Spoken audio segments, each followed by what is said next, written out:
Paris, 5 mai 1986, 8h15 du matin. Dans l'ascenseur d'un immeuble ordinaire du 19e arrondissement, une scène banale se déroule. Une fillette de 11 ans, Cécile, cartable sur le dos, attend que les portes se referment. Un jeune homme monte au dernier moment. Cheveux châtains, environ 1m80, visage marqué par l'acné.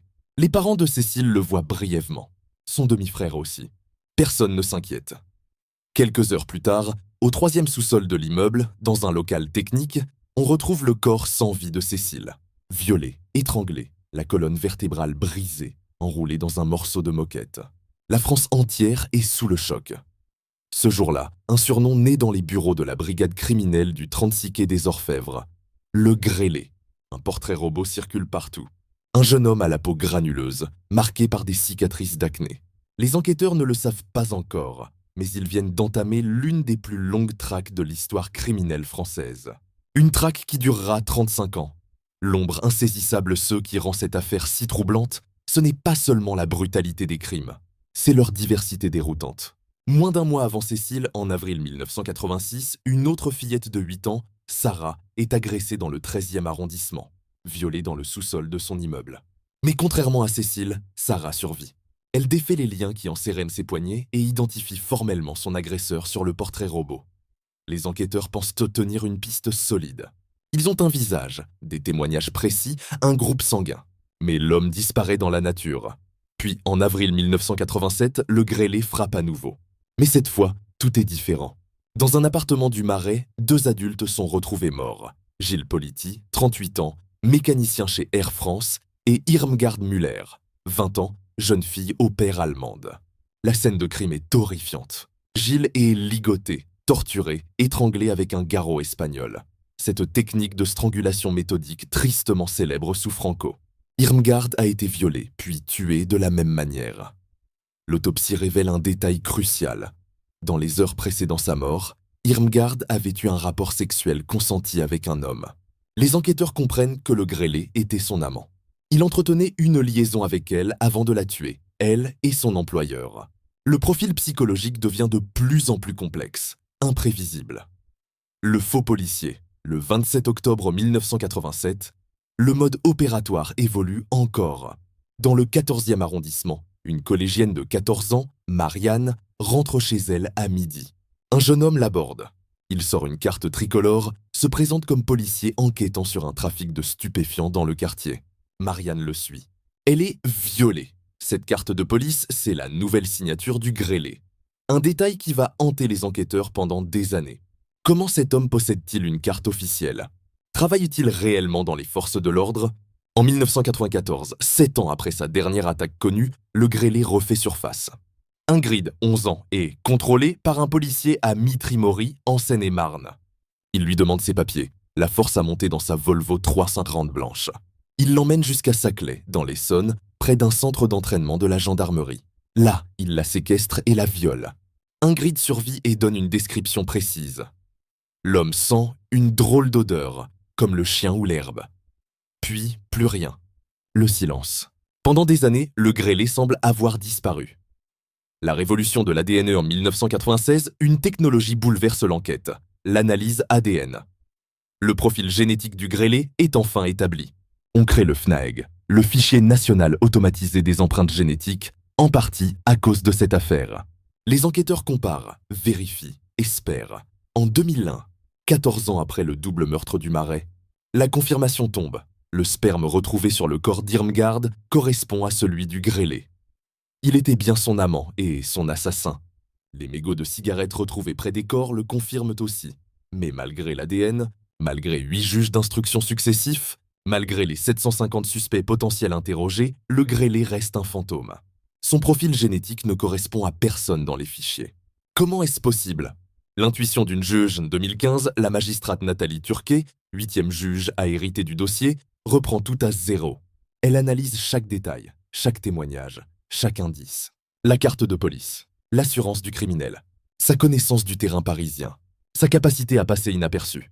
Le lieu de la dernière agression, près d'un centre de formation de la gendarmerie. Son hypothèse est audacieuse. Et si le grêlé n'était pas un policier, mais avait été gendarme ou policier au moment des faits?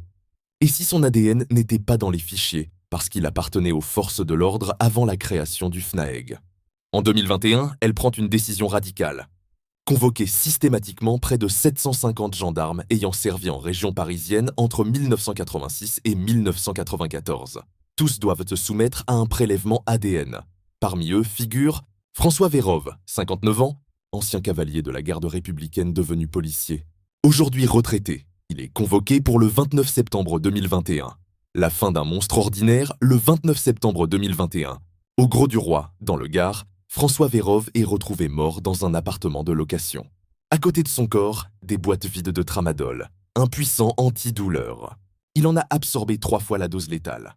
Et une lettre, adressée à son épouse. Dans cette lettre, il avoue. Il est le grêlé. Il explique qu'il met fin à ses jours car il est recherché par la police pour des crimes. Il évoque des pulsions liées à une enfance difficile, qu'il affirme avoir maîtrisée après son mariage et la naissance de ses enfants. Il prétend n'avoir rien fait depuis 1997. Les analyses ADN le confirment immédiatement. François Vérove est bien le tueur au visage grêlé. Mais qui était-il vraiment? Un homme apparemment ordinaire. Marié, père de 2 enfants, grand-père. Cavalier à la garde républicaine de 1983 à 1988, caserne des Célestins à Paris, puis policier à Nanterre, motard dans les Hauts-de-Seine, délégué syndical à Alliance. Après un grave accident de moto en 2011, il prend sa retraite et s'installe à la Grande Motte avec sa famille. Il devient même conseiller municipal à Prades-le-Lez. Ses voisins le décrivent comme serviable, aimable, un père modèle, un mari attentionné. Personne ne soupçonne rien. En 2019, il participe même à l'émission Tout le monde veut prendre sa place, sur France 2, face à Nagui, sous son vrai nom, à visage découvert. L'émission est diffusée alors qu'il est activement recherché depuis plus de 30 ans. Son épouse déclarera plus tard n'avoir jamais rien su. Il n'a jamais cherché à se cacher, jamais montré le moindre signe de paranoïa. Comment pouvait-on soupçonner cet homme respectable d'être un monstre? Les zones d'ombre persistantes aujourd'hui, malgré l'identification de François Vérove, de nombreuses questions demeurent sans réponse. Le pôle Cold Cases de Nanterre enquête toujours sur plusieurs affaires qui pourraient lui être imputées. En novembre 2024, son nom est rattaché au meurtre de Gilberte Gaudry, retrouvée en juin 1990 dans un bois de Saint-Aubin, en Essonne, ligotée à un arbre et tuée d'une balle de Mac 50 dans la tête. Le lieu du crime, à proximité de son domicile de l'époque, d'autres affaires sont réexaminées. Le meurtre de Sophie Narme en 1991. La disparition de Karine Leroy en 1994, dont le corps a été retrouvé 1 mois plus tard dans une forêt. Vérove affirme avoir cessé ses crimes en 1997, mais peut-on croire un tueur en série? Les enquêteurs étudient désormais 31 victimes potentielles, dont 9 meurtres. Le paradoxe de l'insoupçonnable l'affaire du grêlé fascine et terrifie pour une raison simple. François Vérove incarnait la normalité. Contrairement à d'autres tueurs en série français comme Michel Fourniret, Guy Georges ou Patrice Allègre, des marginaux, des inadaptés sociaux, Vérove était parfaitement intégré. Il avait une famille aimante, une carrière respectable dans les forces de l'ordre, des engagements citoyens. Patricia Touranchot, la journaliste qui a écrit Le Grêlé, le tueur était un flic, et co-réalisé la série documentaire Insoupçonnable. Le résume ainsi: c'est le seul violeur et tueur en série français qu'on connaît et qui est aussi bien inséré dans la société, cette double vie impeccablement. Compartimenté pose des questions vertigineuses sur la nature du mal. Comment un homme peut-il embrasser sa femme le matin, jouer avec ses enfants le soir, et entre les deux, violer et tuer? Comment peut-il porter l'uniforme censé protéger les citoyens tout en étant lui-même le prédateur? Le psychiatre Daniel Zaguri, spécialiste des tueurs en série, a tenté une analyse posthume de Vérove. Mais peut-on vraiment comprendre l'esprit d'un homme qui a su si parfaitement dissimuler sa véritable nature pendant des décennies? L'héritage d'une traque l'affaire du grêlé a profondément marqué l'histoire de la police judiciaire française. Elle a conduit à la création du FNAEG en 1998, aujourd'hui essentiel dans les enquêtes criminelles.